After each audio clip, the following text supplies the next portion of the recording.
Hello and welcome to another calm and inspiring episode of Navigating with Key. My name is Kenneth Enioja Senime and I am grateful to be your regular host on this program. First, I would like to say a sincere thank you to everyone who reached out when there wasn't a broadcast last week. Your message truly meant a lot. We took a short Easter break and it turned out to be some very beautiful family time. One of the highlights was on Sunday, that's the Easter Sunday, Resurrection Sunday, when we attended a service organized by Experience Church. It was titled Easter at the Jack.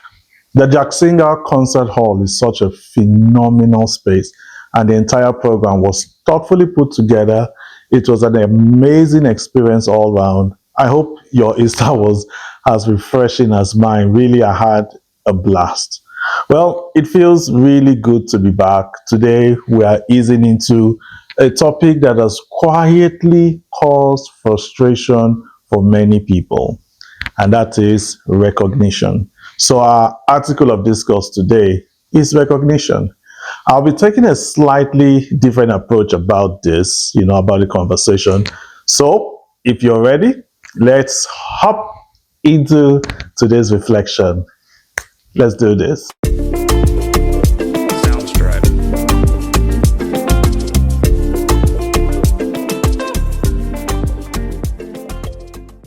So, recognition is a way of acknowledging that something exists, and naturally, many of us hope to be recognized for the good work we do.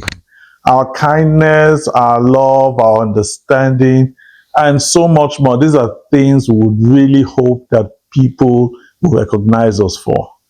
But when that recognition doesn't come, it can leave us feeling overlooked sometimes.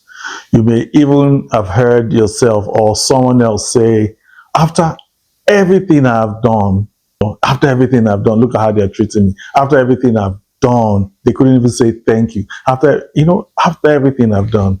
But to help us navigate this, it's important to understand how people think.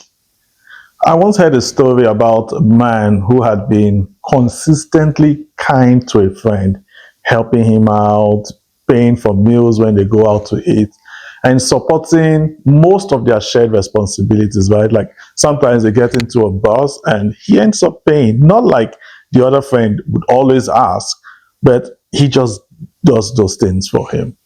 So, but one day when he couldn't come through financially, that same friend called him bad. That same friend called him wicked. He couldn't understand how one moment could erase everything he had done for this guy. But sadly, situations like this happen more often than we realize.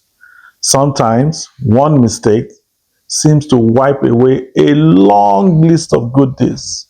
That brings me to an example I will never forget. It was shared by someone who used to be my boss.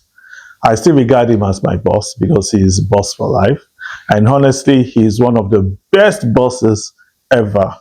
Shout out to Jabi. You are simply the best. So one day he picked up a plain sheet of paper and drew a small black dot right in the middle. Then he asked everyone in the room what we could see.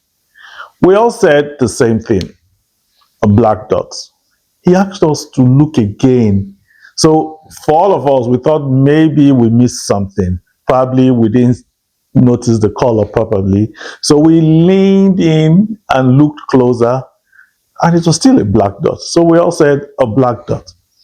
Then he smiled and said, "That's how life is." No one noticed the large, clean, white space, but all everybody could see was just that tiny mark in the middle. So it was actually an A4 paper with just a tiny mark in the middle.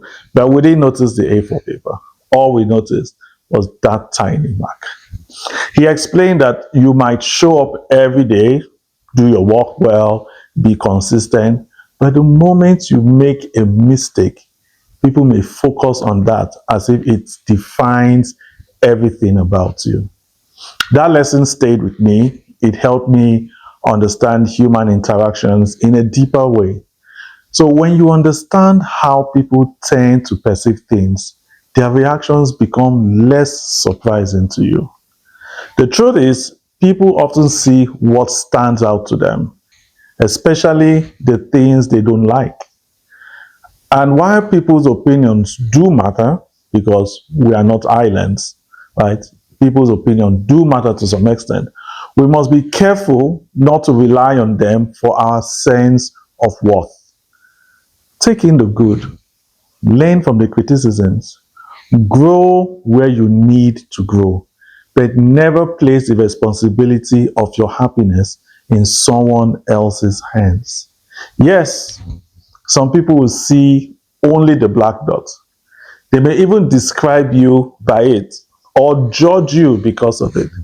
But you must remember, you are more than that.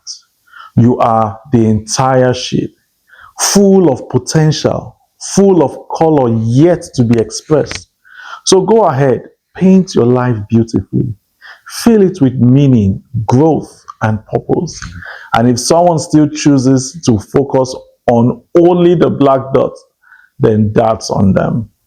They may miss out on all the beauty you have to offer.